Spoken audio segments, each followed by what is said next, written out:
2023. So, sabay-sabay po tayo. Ang talinghaga tungkol sa mga hasik. Nang araw iyon ay lumabas si Jesus sa bahay at umupo sa tabi ng dagat. Nagtipon-tipon sa palibot niya ang napakaraming tao kaya't sumakay siya sa isang bangka at umupo roon. Samantalang ang lahat ng tao ay nakatayo sa baybayin at nagsalita siya na sa kanila ng maraming bagay sa pamamagitan ng mga talinghaga. At sinabi, makinig kayo, isang mga hasik ang humayo upang maghasik. Habang siya'y nag-aasik, may mga binhing nahulog sa tabing daan at dumating ang mga ibon at kinain nila ang mga ito.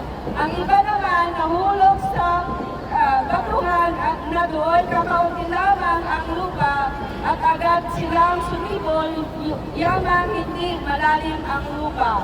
Kaya't pagsikat ng araw, ang mga iyon ay natuyo at dahil sa walang ugat, ang mga iyon ay tuluyan ng nalanta. Ang iba ay nahulog sa mga tinigan. Lumaki ang mga tinig at sinakal ang mga iyon. Ang iba naman ay nahulog sa mabuting lupa at namunga. Ang iba ng tig-100, ang iba ay 60, ang iba ay 30.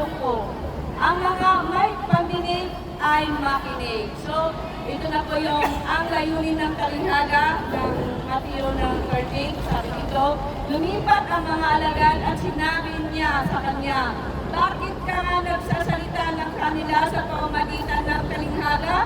Sumagot siya at sinabi sa kanila, sapagkat siya ang iyong sapagkat sa inyo ipinagkaloob na malaman ang hiwaga ng kaharian ng langit, ngunit hindi pinagkaloob sa kanila. Sapagkat sinumang mayroon ay lalong bibigyan at magkakaroon siya ng kasaganahan. Ngunit sinumang wala pang pating nasa kanya ay pupunin. Dahil dito ay nagsasalita ako sa kanila sa pamamagitan ng mga talinghaga. Sapagkat sa kanilang pagtingin ay hindi sila nakakakita. At sa kanilang pakikinig ay hindi sila nakikinig at hindi sila nakakaunawa. Natutupad na sa kanila ang propesiya ni Isaias na nagsasabing, sa pakikinig kayo'y makakarinig, ngunit kailanman hindi ka makakaunawa. At sa pagtingin kayo'y titingin, ngunit kailanman hindi kayo makakabatid.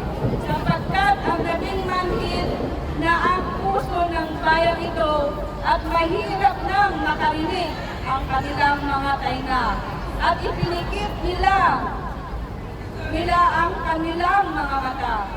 Baka nga ang kanilang mga matay makakita at makarinig ng kanilang mga tenga at makaunawa ang puso nila na manumbalik sa akin at sila'y aking pagalingin. Ngunit mapapalad ang inyong mga mata sapagkat ang mga ito ay nakakakita at ang iyong mga tainga sapagkat ito'y nakakarinig.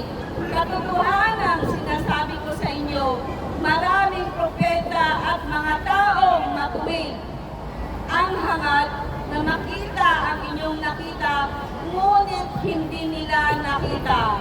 At marinig ang iyong naririnig, ngunit hindi nila ito naririnig. So ang paliwanag ng apat na kategorya ng paghahasik ay pakinggan ninyo ang talinghaga ng mga kung ang sino man ay